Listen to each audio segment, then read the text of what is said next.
together, we're going to witness some pivotal matchups from some momentum building ones, and then there's others who are just trying to get back on the right track. We have some surprises also from around the basin so far. We have one more undefeated team left coming into this week in Wink. We'll see if they kept that up against McCamey, and our two 6A schools split in district play while the others are winless. So let's get right into all of the action. All right, we're going to start with the latter category. Two teams are winless in the district play at the 6A programs, and they squared off. So one, in theory, has to come out victorious. Tyler is going to give us some good news for one of those teams. Yeah, Jenna, it was a pretty fun game tonight between MHS and OHS. The offenses were very methodical early on. The defenses really didn't have an answer. Let's go ahead and look at those first half highlights. MHS versus OHS in a battle of desperate ball clubs in district play, both looking for their first district win of the season, and a loss would be absolutely devastating. Opening drive, OHS with some trickery. It's a double pass from Jalen Jones to Brennan Thompson and back to Jones, who has a convoy in front. He doesn't even really need it. He's in for the touchdown, 15 yards, and a shimmy to celebrate 7-0 OHS. Now the Bulldogs need an answer. Their opening drive, it's Stroman Bridges calling his own number. He rolls into the end zone, a little flip to finish it, 14 yards on the touchdown run for Bridges. A two-point conversion made it 8-7 MHS. Next drive for OHS. It's Ivan Carrion behind Jalen Jones, helping him get in the end zone on the quarterback sneak. Just a mass of humanity. And the Broncos retake the lead 14-8. And then on the next drive for Midland High, Mecky McCoy gets the carry, and you know the rest. 34 yards untouched. It's 16-14 Midland High before a late field goal by Jacob Pornan made it 17-16 Broncos at the half. All right, here with Midland High starting quarterback Stroman Bridges. And Stroman, you guys feel like you've been knocking on the door these last couple weeks after a couple close losses. How satisfying is this win for you guys? I think it's real satisfying for us because we've been working there. We've been going practice every week. We try to make ourselves better, and it finally paid off for us after a lot of tough nail biters. Yeah, so MHS kicking in the door, getting their first district win of the season, 41-31 over OHS tonight. Strong second half for the Bulldogs, outscoring the Broncos 25-14. And so, yeah, really a tremendous night for that program, getting on track. Meanwhile, the Broncos are on life support at this point. But MHS getting that first district win, huge for them. They took care of business tonight, winning a shootout at Ratliff Stadium, Jenna. All right, well, OHS in a deep 0-3 hole, but Midland High back on track just a little bit. All right, now we're going to another 6A contest located closer to home. It is Midland Legacy and San Angelo Central that we're going to look to. And this one was marked by a potential turning point for the Rebels this season. And let's see if things went the way they did last week at Permian. Let's see if they could transfer that over with Jason. Well, Jenna, we had ourselves a good old-fashioned West Texas offensive shootout here at Astound Stadium between Midland Legacy and San Angelo Central. This game really had it all for those offensive gurus. We had big offensive plays. We had long touchdown passes. We had good offensive runs. It was nothing but offense in this game today, dominated by also a few defensive plays peppered in between in the first and second half. Let's take a look at those first half highlights right now. Midland Legacy looks to keep the momentum up after a strong win against Permian last week, this time going up against San Angelo Central.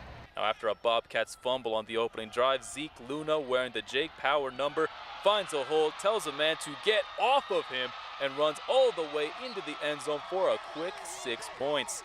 Rebels want to add on. Marcos Davila looking to pass, finds Aiden Serrano in the end zone for another touchdown. Legacy up 14-0.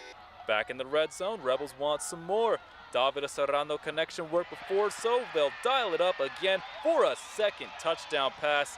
Midland Legacy was up over San Angelo Central 21-13 after the first quarter. All right, Zeke, obviously you had a very great game today. You had 4 touchdowns today on the ground. Tell me, what was working for you today? Just my O-line working. I mean, practice, we made sure to fix our mistakes and to come out and to execute. And our O-line executed perfectly today, and I'm glad to have them.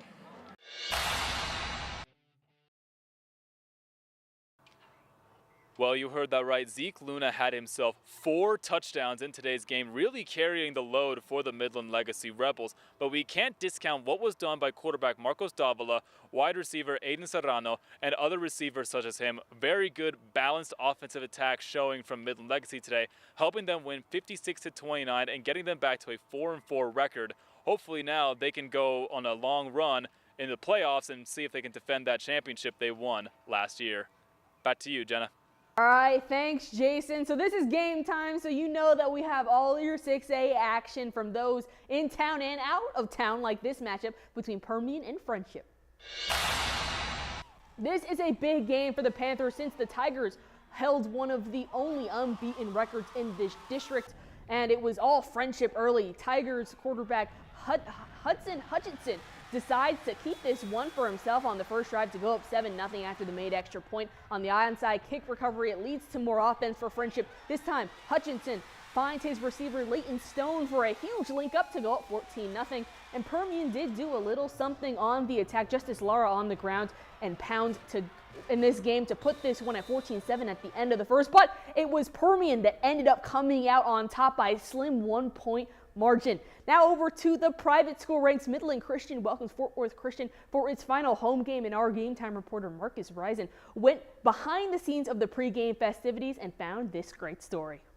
Injuries are the worst nightmare for any athlete. I started playing basketball when I was younger, and then 8th grade I fractured my L5 vertebrae in my spine, and I couldn't play anymore. It can be a confidence shaker, going from being able to play your favorite sport to being bedridden and not knowing if you'll ever be the same. It's indefinite. As far as I know, I won't be playing any sports. But some people take advantage of it. Welcome back, Mustang fans, to Mustang Alley here. We have Game Day Live brought to you by Black Quill Apparel. Meet Mason Vandergrift, a junior at Midland Christian High School. Looking to go 2-1. I do some of the production. So production truck is what we use. We live stream our games. I get to do some graphic design for the school, and I get to do a little bit of everything. I'm also a basketball manager, that's where I started and got into this. I know it'd mean a lot to the senior class to get another home game, of course, but if this is their last, then it's special. So a few years ago, we started a pregame show here at Mustang Alley. We're right outside of Gordon Archery Field. So before home football games, we'll get out here and do a live pregame show. We bring different guests on. A few years back, we had a group of kids that were really interested in learning about media and film. We ended up creating a class for media.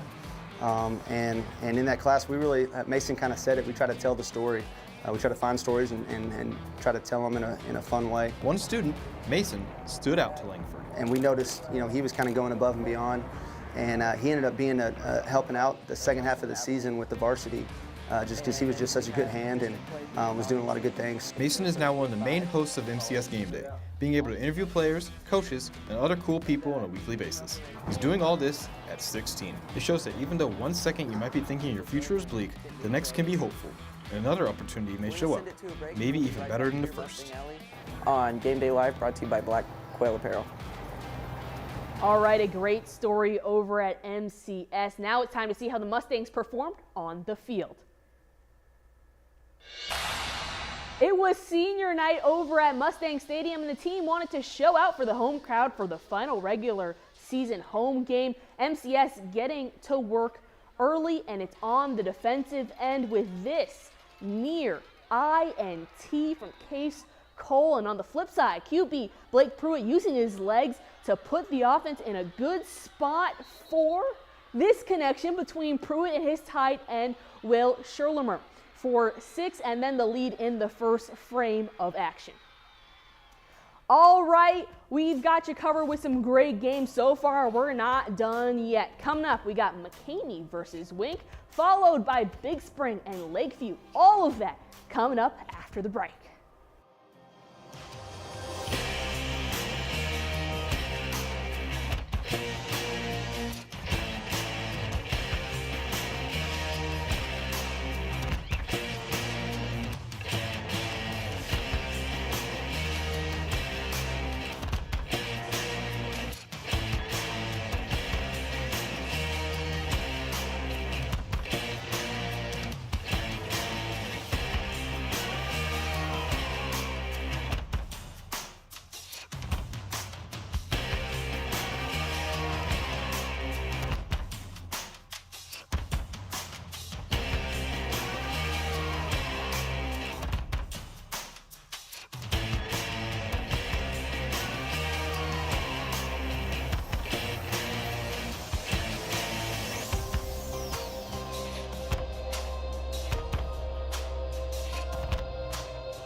Welcome back to overtime. This high-powered night still has a ton of action to cover, and that's where we're going to turn to a special guest. I promise you know who he is for more scores, highlights, and interviews.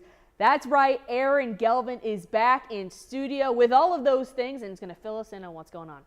I promise you know who I am. That's right. We had, how about this matchup tonight that we had the 6-1 McCamey Badgers visiting the undefeated and 7-0 Wink Wildcats. This one featured two excellent quarterbacks with McCamey's Matthew Rosas and Wink's Cannon Gibson. If you look at their x-rays, they've both got that dog in them. I promise you that. And the Wildcats had been winning by an average of over 37 points per game, but McCamey hadn't lost since September. Games like these are what make West Texas football so special, and let's see how it played out.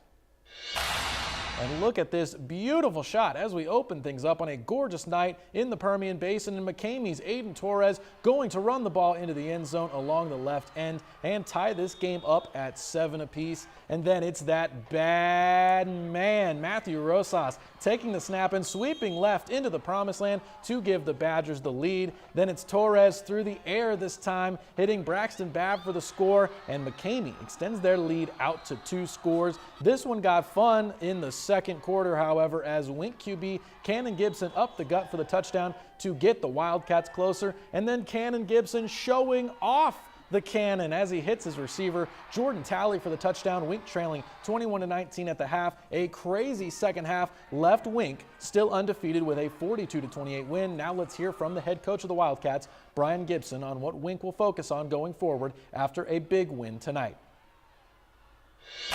Well, we just got to shore up the turnovers. I think the turnovers are what's been holding us back a little bit. And it's not, it's not a lack of effort. It's not a lack of things like that. It's just, they play hard and sometimes things happen, and we'll shore them up and we'll get better, and we'll keep trying to hit our stride. Anything else either one? Stack the pancakes up. They count them pancakes, baby. Hey, stack up the pancakes. I love that. Moving out to Big Spring, we find an interesting Steers team. They started out 4-1, but they had lost 2 straight coming into tonight, and Cannon McWilliams' team needing to get the offense back on track. They hosted the Lakeview Chiefs tonight. Now, the Chiefs have lost 4 straight, and they've had a poor past month offensively. Let's see if Big Spring could get right at home tonight. The Steers were 4-3 coming into tonight's game, and they've got 2 important ones on the horizon, so a win tonight is crucial. Quarterback Gavin Padron on the swing pass to Kavian Ford, and Ford up and over the defense. Hello, top plays, and Ford was a big presence for the Big Spring offense tonight. To that point, here he takes the ball around the right side and in to break a scoreless tie and put the Steers up 7-0. Ford was very tough to tackle, and the Chiefs didn't know what to do with him all night in this one. Defense was the story of the rest of the first half, as both teams had their miscues offensively. A miscommunication here leads to a sack for Big Spring, and they took that 7-0 lead into the locker room. Your final in this one, the Steers get back in the win column with a 21-7 victory. And let's move to Monahans, where the Lobos had been on a roll. After an 0-3 start to their season, they had won 4 straight coming into tonight. They've averaged over 35 points per game in the win streak, and Chino Navarrete, their quarterback, is fresh off of our Player of the Week honors. They had a great win over Fort Stockton last week, and we're looking to keep the good times rolling. The Lobos were back at home tonight after beating Fort Stockton, as I mentioned, on the road last week. Early in this one, the punt goes over the head of the Fabens punter, nearly a safety, but it would set up Monahans in excellent field position. And the handoff here goes to Aiden Salcido, and he gets in for the touchdown. That would put the Lobos up 7-0 early, and Monahans far from done offensively in the first half, as Navarrete going to hand off to Maclay Ortega, who will sprint down the sidelines. Nice job there staying in bounds, gliding to the end zone to put the Lobos up 14-0. Nobody stopping that Monahans offense right now. Definitely not Fabens, and more good stuff from the Lobo run game as number 4, Cole Pittman, pushes his way into the end zone. Monahans up 20-0 after the first quarter. They would go on to win at home by a score of 61-0. Say it with me, absolute domination. And Jenna, let's take things back over to you. We had a Stanton-Coahoma game tonight. Let's check on those highlights, shall we? We're definitely going to do that, Aaron. Very exciting. It was Coahoma who played Stanton to try to shake up things in district. The winless Buffaloes came into this one with a chance to get out of the basement of their league and join the rest of the teams with one win. Unfortunately, the Buffaloes would be the team that would be stuck in that basement. Coahoma, because it was a tough one for the Buffaloes. The Bulldogs start the steamroll on the ground after going the length of the field. It's Jaden Vineyard with the carry from 5 yards out and the score. Right when the Buffaloes were working on sustaining a drive, Billy Bailey and the defense snatch the ball out of the air and take it down the field. It's back to the Bulldogs. I'm going to say it. This is a perfectly placed pass from quarterback Boyd Cox right into the arms of his receiver, Austin Perkins, on the end of that one, right between the hands of the defender. And it's another one through the air from Cox. This time it's Landon Wells on the catch for 6. Pure domination for Coahoma as well. Well, we've seen a ton of highlights, and now it's time to decide what teams and players stood out among the rest. That is right, it is top plays. Be sure to vote on my Twitter page at EliteAJenna for your favorite, starting tomorrow at 8:30 a.m. Also, if you don't like what you see, feel free to send us your very own top plays. All right, we've actually got 5 plays for you this evening, so let's get right into the action. Starting off with this bomb from dynamic duo Cannon Gibson to Jordan Talley in the end zone for 6. And then next up, it's a ground game for Legacy. The offensive line opens up the running lane for Zeke Luna, who breaks tackles and finds his way into the end zone. A little trickery over at OHS. Jalen Jones with a little throw and then get it right back and turns into a running back, finds a running lane and scores to get on the board over at Ratliff. Over in Big Spring, it's a big leap from Kavion Ford, who gets up and over his defender for an eye-catching run after the catch. Finally, it's a defensive play from Coahoma. It's the swooping grab from Billy Bailey, which translates to an INT. All right, that's all we have tonight for overtime. As always, stay with your News West 9 team throughout the week, because we will have coverage of some of these games, and we'll have 6A press conferences, so you hear from all of the coaches. Some happy with the win and others not so happy, but that's all we have for you tonight. Thanks for joining us.